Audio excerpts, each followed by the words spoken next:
Let's talk about radio and its importance over the generations. Let's start during colonialism, during apartheid. Radio was a form of information, entertainment, and imagination. Back in what now we know as Eastern Cape today, there were two prominent radio stations, Radio Xhosa and Radio Transkei, that later merged into becoming Umhlobo Wenene FM that we all know and love today. Some of those radio presenters went on to become presenters at Umhlobo Wenene FM, True FM, Zibonile FM, and other radio stations that are prominent in the Eastern Cape. Important suppliers for... Dear friends, February 13th is World Radio Day. From classic ones to useful emergency radios, it has changed and improved over the years. Radio is an important part of our lives. Turn on your radio today and enjoy it. And tell me about your first radio memory. Hello, my name is Claudio Xolani and I'm a journalism student at CPUT doing my third year. Now let me tell you about the first time I ever encountered radio. Well, I could never remember the first time I encountered radio because throughout my childhood, my family was well interested in radio. So probably even during the time I was in my mother's belly, I was listening to a lot of radio. During the time as a youngin, I was listening to radio, a lot of radio, because my dad, I really loved listening to radio. Even to this day, he still listens to a lot of radio.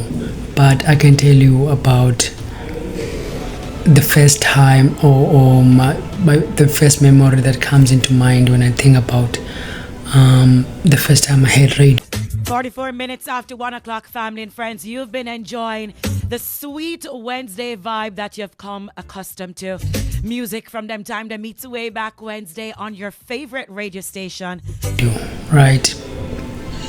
Well, I always, as I've said, I've always been listening to radio, maybe paid mind or paid no mind to it. But for some reason, someday, there was no one in the house. Then I went towards the radio. It was a box radio. It had a tuning. It had a tuning, what you call, a tuning button, and also something that you pull up, and we call it an aerial. So I just changed the channel, changed the tuning, and lowered the wire and raised up the wire, and suddenly the radio changed, right, for no reason. And from hearing human beings speaking to not hearing any a person talking on the radio, just sounds. And I remember probably there was an important show that my dad was listening to. I remember him shouting, "Who tuned off the radio?" And then that's when I understand, you need to tune in the radio for you to find something that you need, right? The specific radio station that you want to listen to. Okay. But as I grew up loving radio myself. I was fascinated at first as a very, very young person, like, who were these people listening to, speaking in the radio? Are they inside the radio? Alright, at some point I wanted to open up the radio myself, but I didn't own the radio myself. But if I did, I would. But then as I grew up as a person who had there were sheep at home, sheep and goats. So I grew up as a person who was gathering those animals, sheep and goats, right? And I remember I had a small phone, right? It was not a smartphone, so I could not have any WhatsApp or TikTok or whatever. So the only thing that I could spend time doing while watching the sheep and goats was to listen to the radio itself. So I listened to a lot of radio. I was listening to a lot of Xhosa radio, Umhlobo Wenene FM. But as I grew in school, right? But as I grew in school, staying in school, it turned out that I'm doing quite well in English, right? And then I just decided, you know what, let me just play with this radio, let me tune this radio, let's see what stations I could find. Then I found Sutu Radio, Liseti FM, I found an Afrikaans radio station. So I was tuning between the Xhosa radio and tuning between Mhlobonene FM and Lisedi FM, and then I later found out there's also another Xhosa radio station, prominent Xhosa radio station, which is Vukani FM. And then I found out about True FM as well, True School, because True FM was donating some stuff to my school. Then I found out, there's also another radio station called True FM, right? So radio played a huge role. How I found out about Zibonele FM, my cousin, my older cousin, was very rough, he loved Zibonele FM, and I just loved listening to Mhlobonene FM early in the morning. But my brother had a show, my cousin, my older cousin, who was like very, very strong, very rough, he had a show that he liked that was playing on Zibonele FM right at the same time as the show that I loved, that was playing on Mhlobonene FM, and then it was just fights, but obviously he was winning those fights all the time.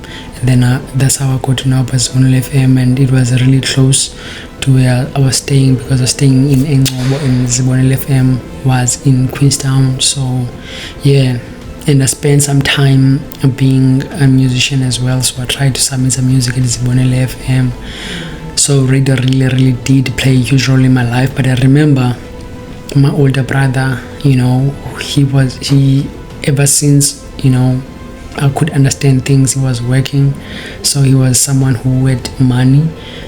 He liked to listen to Radio 2000, and then I also got to learn about Metro FM as well, because I don't know, for some reason Metro FM radio DJs were always on TV. They talk about Metro FM all the time, so like, maybe this is like the coolest radio station ever, and I think so to this day. So I learned about Metro FM, I learned about Radio 2000 through my older brother, right? So I love radio, I still love radio till this day. I listen to radio more than I listen to music.